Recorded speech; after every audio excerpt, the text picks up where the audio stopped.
Bienvenue dans cette vidéo. Aujourd'hui, je vais te montrer l'outillage qu'on emmène en voyage et l'équipement pour l'entretien et puis pour la progression sur les pistes. Alors voilà une vue d'ensemble d'un peu tout l'outillage et l'équipement qu'on amène. Donc il n'y a pas grand chose, mais tu peux vraiment te débrouiller à tout faire. Alors avant de te montrer ça en détail, je voulais te parler de l'huile. Dans la dernière vidéo, je t'ai dit que j'utilisais donc la 75-140, celle-là. Et en fait, après démontage de la boîte, on peut voir ici, à droite, c'est l'huile neuve. Et après 1500 km, elle est devenue complètement noire. Alors une huile de moteur qui noircit, c'est normal, parce qu'elle est là pour amener toute la suie qui se forme par la combustion du moteur. Mais dans une boîte, il n'y a pas de combustion, donc l'huile ne doit pas noircir autant. Si elle noircit, c'est que tu as abîmé tes pignons, quoi. Il y a eu une usure prématurée. Et donc en fait, moi ce que je pense, c'est que comme c'est une boîte 4 roues motrices, les pignons sont vachement réduits et donc la boîte force beaucoup plus. Et cette huile ne convient pas du tout à une pression aussi forte sur les pignons. Voilà, donc c'était pour te dire de ne pas mettre cette huile si tu as une boîte 4x4. Par contre, pour une 2 chevaux classique, il n'y a pas de souci. Pour info, l'huile que je vais mettre dans la prochaine boîte pour faire les essais, ce sera déjà de la minérale, surtout de la minérale, en 85-140. Et ce qui est intéressant, c'est de rajouter à peu près 10% d'huile filante de tronçonneuse. Voilà, comme ça permettra à l'huile de rester encore plus sur les surfaces des pignons. Alors donc, on va commencer par l'outillage. Donc là, à peu près, tous les outils qu'il y a dans cette ligne, ça rentre dans cette petite caisse. Alors là, on voit diverses petites choses, des petits tournevis, des cosses électriques, bon voilà. Sinon, l'outillage principal, c'est du classique, tournevis, plaque, cruciforme, clé à bougie, cutter. Bon, ça, une pincetto, ça c'est très intéressant, bien sûr. Des cliquets, un gros cliquet, quoi, avec les douilles principales. Ça, c'est pour les écrous de roue. Et puis, ça, c'est du classique, quoi. Une lame de scie avec son manche pour pouvoir bien appuyer si tu as un boulon à couper ou quoi que ce soit. Une clé à molette, bien sûr, un burin de qualité, bien coupant pour pouvoir couper la tête d'un boulon si tu as un boulon qui s'est cassé à l'intérieur du filetage. Enfin bon, voilà, c'est pas mal utile. Après, des petites clés fourche-œil classiques. Je prends que ce qu'il y a dans la 2 chevaux. Par exemple, j'ai pas de clé de 16 parce qu'il y a très peu de 16 dans la 2 chevaux. Et si au cas où, je prendrai la clé à molette. Voilà, un petit crayon, toujours utile pour faire des marques.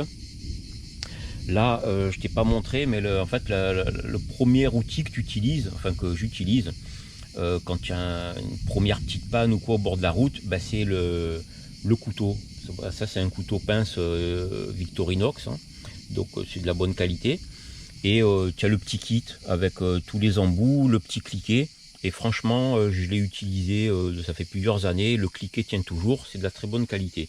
Voilà, ça c'est un peu le premier outillage que tu vas utiliser. Après, en deuxième outillage, il va venir le petit cliquet. Voilà, ça c'est pareil, avec le petit cliquet, tu fais beaucoup de choses. Et après, quand tu as du gros démontage à faire, tu as tout le reste de l'outillage que je t'ai montré.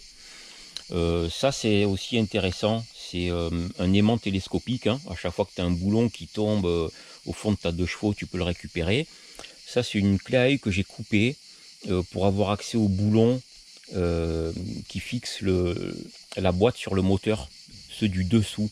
Comme on a une plaque de protection, on ne peut pas passer une clé longue, donc moi je les démonte avec ça. Ça c'est une lame de scie, et le bout de la lame de scie, en fait, tu vas la meuler. Je ne sais pas si on voit bien, c'est meulé, de manière que ce soit embillé, et avec ça, ça permet de gratter tous les joints, voilà, sur les plans, carter moteur, boîte, etc. Donc ça c'est pas mal. Ça c'est tu auras reconnu, c'est un ressort de frein. C'est un acier qui est très solide. Et en fait, d'un côté, je l'ai taillé en pointe, et de l'autre côté, une pointe recourbée. Voilà, c'est pareil, ça permet d'attraper des choses, de pouvoir percer. Enfin, voilà, vu que c'est très très solide, c'est assez utile. Par exemple, le crochet, pour te filer un exemple, ce qui arrive souvent en 2 chevaux, si tu l'as pas soudé, c'est ton baladeur de 2e, 3e. la bague se dévisse et donc le baladeur sort de ses encoches et bloque ta boîte. Bon, bah avec le petit crochet, ça te permet de faire bouger le synchro à l'intérieur pour le refaire venir dans l'axe des pignons et donc de remboîter ton pignon de deuxième, troisième. Voilà, un exemple. Hein. Donc après, bah écoute, ça c'est que de l'outillage classique. Là, tu as pour le testeur quand tu fais l'allumage par exemple. Je t'ai pas parlé de ces petits fanions en fait. Il y en a une dizaine. Ça c'est un équipement de progression. C'est-à-dire quand tu vas te retrouver dans des dunes à franchir, en fait tu vas aller faire un repérage à pied pour pas te planter. Et en général ce que je fais, par exemple, je vais évoluer sur 500 mètres. Je vais repérer sur 500 mètres les dunes qui sont enchevêtrées les unes dans les autres. Et je vais passer par les crêtes de dunes pour avoir une vision globale du passage. Donc d'en haut, je vois mieux là où il y a les entonnoirs à éviter, etc. Et quand j'ai fait mes 500 mètres, je reviens par le bas des dunes, à peu près là où j'avais repéré le passage par le haut. Et là, vraiment sur place, je vais me rendre compte des passages qui sont mous et des passages qui sont durs. Et les petits fanions vont me permettre de repérer les passages les plus durs. Parce que tu as des zones de dunes, tu n'as pas un caillou, pas une herbe, tu n'as rien pour pouvoir repérer le passage. Donc en général, oui, tu vas mettre ta pelle sur la première dune et tu passeras, mettons, à droite de ta pelle, mais après, tu n'as plus rien. Donc ces petits fanions me permettront de faire des bonds de 500 mètres sans m'arrêter. Une fois que tu as lancé ta 2 chevaux, tu roules, parce que dès que tu t'arrêtes dans du sable mou, tu vas t'enfoncer. Voilà, donc ça me permet de baliser un petit chemin à travers les dunes. Alors là, donc c'est tout l'équipement d'entretien qui vont dans cette petite boîte. Alors il y a l'entretien, il y a aussi quelques outils, hein, comme par exemple la clé à griffe qui est intéressante pour enlever par exemple l'écrou de pot de suspension, une lime, ça c'est la clé pour le filtre à huile. Alors en outillage spécial, tu as ça sert à enlever l'écrou de roulement et le roulement lui-même. Voilà, alors c'est les mêmes pour l'avant et l'arrière dans notre cas puisqu'on est en 4x4 et que nos bras arrière sont les mêmes que les bras avant.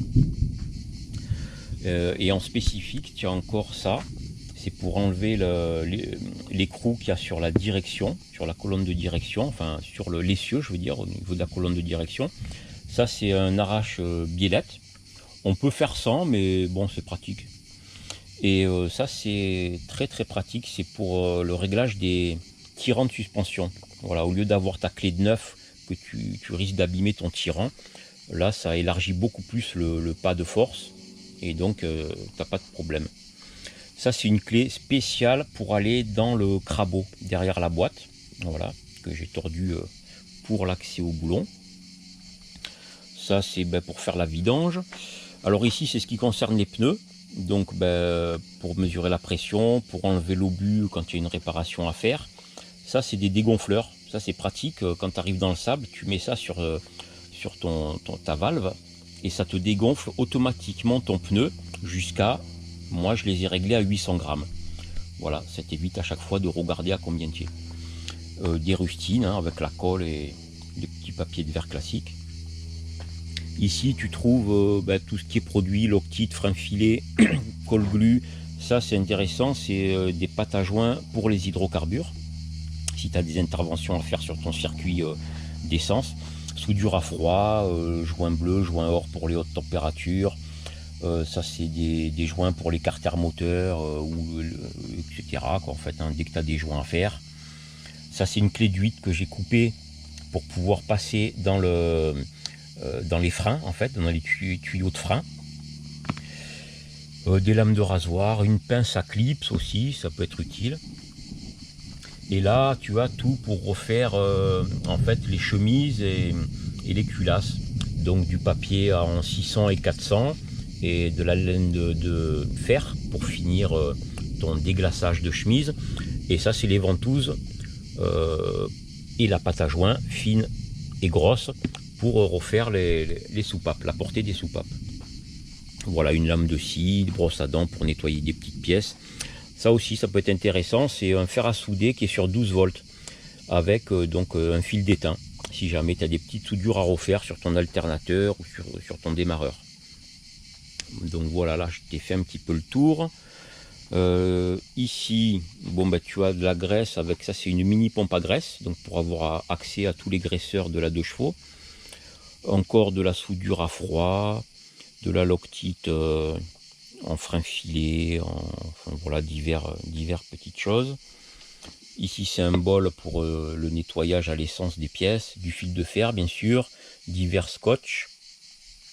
Ça c'est une cordelette, donc ça c'est plus pour la progression entre guillemets. Hein. Quand tu arrives dans des puits, si ton puits est à 1 mètre de profondeur, ça va, mais il y en a qui peuvent descendre jusqu'à 10, 20, 30, 40, 50 mètres des fois. Donc si tu n'as pas la cordelette pour descendre ton seau, ben, tu ne pourras pas prendre l'eau. Donc ben, ça serait ballot de ne plus avoir d'eau et d'être devant ton puits. Ça c'est donc une sangle de traction. Ça c'est du talc. En fait, tu mets toujours du talc sur ta chambre à air quand tu dois changer une chambre à air. Parce que les pneus d'aujourd'hui ont tous des rainures, puisqu'ils sont faits pour les tubeless. Et ces rainures, à force, surtout quand tu roules dégonflé, peuvent carrément couper ta chambre à air, faire une saignée et te la percer. Donc le talc permet de faire un peu plus glisser, entre guillemets, ta chambre à air sur le pneu, ou du moins permet de pas que la chambre à air colle au pneu et se détériore sur ces rainures. Là, bien sûr, un démonte-pneu, un seul suffit, puisqu'après tu peux utiliser un pied de biche, hein, ça a plusieurs utilités, mais notamment pour démonter un pneu. Et là-bas, tu vois de l'huile de thon. En fait, si tu as l'habitude de démonter des moteurs, tu remarqueras que de plus en plus souvent, il y a des micro-rayures sur la jupe des pistons et sur la chemise. Et en fait, ça vient souvent du problème de l'essence qui est trop sèche. Donc même la SP98, il arrive qu'elle soit coupée avec de l'E85, hein, c'est une question de coût quoi. Et du coup toi tu as une essence qui est vachement sèche et de mettre un peu d'huile, eh ben, ça t'évite ces micro rayures. Alors tu mets 1%, hein, ça suffira. Voilà, ça te graisse un peu ton système. Ça c'est juste un bidon avec un bouchon étanche au cas où tu as un problème de pompe à essence. Ben, tu mets ce bidon sur ton toit, tu rallonges la durite que tu branches directement au carburateur. Derrière, je t'en ai pas parlé, tu vois, c'est la plaque de désensablement, hein, donc ça c'est équipement de progression avec ici bien sûr l'appel pour te désensabler. Ensuite ça, sangle à cliquer, sangle classique. Ici c'est des baguettes de soudure, donc acier et aluminium. Parce que si tu as une casse, il peut arriver que tu arrives chez un soudeur, mais le soudeur il a plus de baguettes. Voilà, toujours avoir des petites baguettes pour être sûr de pouvoir faire ta réparation quand tu arrives chez un soudeur au milieu de la brousse. Après une lampe, un multimètre bien sûr. Ça c'est une chambre à air, je ne l'ai pas déballé, donc en gros j'en ai 10 de chambre à air. Je te l'expliquerai aussi plus je ferai une vidéo sur les pneus et les chambres à air, mais quand tu roules dans le sable, tu es tout le temps dégonflé en 2 chevaux à 800 grammes, et quand tu es à 800 grammes, tu as un échauffement qui se fait entre la chambre à air et le pneu, puisque tu n'es plus à 2 kg, donc ta chambre elle n'est pas super plaquée sur ton pneu. Et cet échauffement, l'inconvénient c'est que si tu as des rustines, tes rustines vont se décoller. Du coup, au début je ne le savais pas, et à chaque fois que je dégonflais mes pneus à 800 ou 500 grammes, au bout de 2 km, toutes les rustines que j'avais sur mon pneu avaient sauté quoi. Et je me suis retrouvé à avoir parfois 3 crevaisons simultanées. C'était les 3 rustines qui s'étaient décollées. Donc le secret c'est d'avoir des pneus déjà en 8 plis très solides. Comme ça tu peux rouler sans pincer ta chambre, et de changer la chambre. Dès que tu crèves, tu changes ta chambre.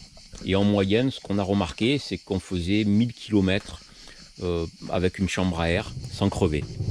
Voilà, donc au début tu utilises tes chambres, après si vraiment tu n'as plus de chambre, tu utiliseras les rustines. ce qui serait vraiment intéressant, c'est d'avoir la soudure, enfin cette pâte qui vulcanise à chaud. En Afrique noire, ils ont ça. Alors là, c'est génial parce que tu fais une réparation à chaud et ça ne peut pas se décoller. Mais le problème, c'est qu'en France, j'ai pas trouvé cette gomme de caoutchouc de vulcanisation à chaud. Alors si jamais tu sais où en trouver, dis-le moi dans les commentaires, moi ça m'intéresse. Et après la technique, quand tu es en brousse pour faire ta vulcanisation à chaud, en fait tu prends un piston qui est plat, un serre-joint et une planche en bois.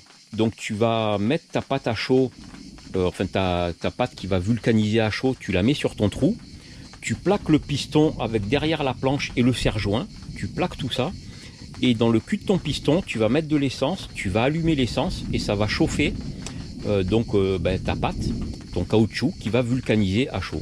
Voilà, c'est vraiment la technique à l'africaine et je trouve que c'est un super système D. Mais le problème, c'est de trouver cette pâte à vulcanisation à chaud. Donc après, d'écolier, voilà, Riesland, bien sûr. Ça, c'est la manivelle pour pouvoir démarrer. Pas besoin de petits boosters en 2 chevaux. Hein. Une manivelle fait le même boulot. Ça, c'est le cric losange. Donc, j'utilise ce cric parce que tu peux le mettre directement sous le bras. Et au lieu de lever toute la voiture, parce que la 2 chevaux a un super débattement, tu lèves directement ton bras et ta roue, en 10 secondes, est levée, tu peux la changer. Ça, c'est une bâche pour travailler sous la voiture, mais aussi pour changer ta chambre quand tu es dans le sable, pour pas que le sable rentre à l'intérieur de ton pneu qui étale ta bâche par terre. Ah, ça y est, il se met à pleuvoir, je sais pas si tu entends les gouttes. Ça, c'est une pompe, une Maxidon. C'est la meilleure pompe que j'ai trouvée sur le marché. Malheureusement, elle n'existe plus, donc j'arrive encore à en trouver d'occasion sur internet. C'est vraiment une pompe de qualité. Quand elle n'existait plus, j'avais acheté la Michelin par exemple, mais ça tient pas. Franchement, c'est vraiment pas de la bonne qualité. Pourtant, j'aurais cru, hein, Michelin, mais non. Donc cette pompe là, elle est vraiment super. En plus, celle-là, elle a 2 embouts, donc tu peux gonfler 2 pneus en même temps. Ça, c'est l'appel, je t'en ai parlé. Et ça, c'est une sangle cinétique. En fait, c'est génial pour sortir une voiture qui est plantée, notamment quand tu es en 2 chevaux. Je t'explique pourquoi. La sangle cinétique, quand la voiture tracteuse va partir, la sangle va s'allonger puisque c'est un élastique. Du coup, tu vas pouvoir démarrer même si tu es dans du sable, tu vas pas t'ensabler. Que si ta sangle est rigide, tu vas pas pouvoir tirer. La voiture qui est ensablée va jouer le poids, va faire comme une encre et tu vas t'ensabler. Donc cette sangle, elle va te permettre de partir et elle va accumuler la force. Et quand l'élastique va atteindre sa distance maximum, à ce moment-là, toute la force de l'élastique va faire sortir le véhicule qui est planté du sable ou de la boue. Donc voilà, ça restera au camp de base et on l'utilisera seulement quand on sera à 2 véhicules parce qu'on a des amis qui vont nous rejoindre pour faire des petits circuits. Donc là, on la prendra. Voilà, écoute, j'espère que j'ai rien oublié. Si c'est le cas, dans la description de la vidéo, je te mettrai ça. Et toi, si tu as une petite question, n'hésite pas. Ah oui, je vois, ça je t'en ai pas parlé, mais je vais faire une vidéo dessus. En fait, ça fera partie de la vidéo comment démarrer sa voiture quand la batterie est morte ou quand on n'a pas du tout de batterie. Et ça, c'est pour démarrer quand on n'a plus de batterie. Soit qu'elle a explosé, donc on l'a jetée, soit qu'à l'intérieur, tu as des éléments qui se sont dessoudés. Du coup, tu n'as plus rien aux bornes de ta batterie. Dans ce cas-là, c'est très simple. En général, en voyage, tu as toujours un multimètre. Tu prends la pile 9 volts de ton multimètre, tu la mets là, et de l'autre côté, tu as le plus et le moins que tu vas mettre sur les cosses qui vont sur ta batterie. Donc voilà, sur le moins, donc qui est sur ta boîte en général, sur la Dush, et sur ton plus. Et en poussant ta voiture, si tu as une voiture classique ou avec la manivelle, la pile 9 volts suffit à alimenter en électricité pour pouvoir démarrer ton véhicule qui après prendra le relais avec l'alternateur. Voilà, mais je t'en parlerai dans la vidéo spécifique sur comment démarrer avec une batterie à plat. Voilà, ben écoute, je crois que je t'ai tout dit et ben j'espère que ça t'aura donné quelques idées sur l'outillage et le matos emporté en voyage. Et puis je te dis à une prochaine vidéo.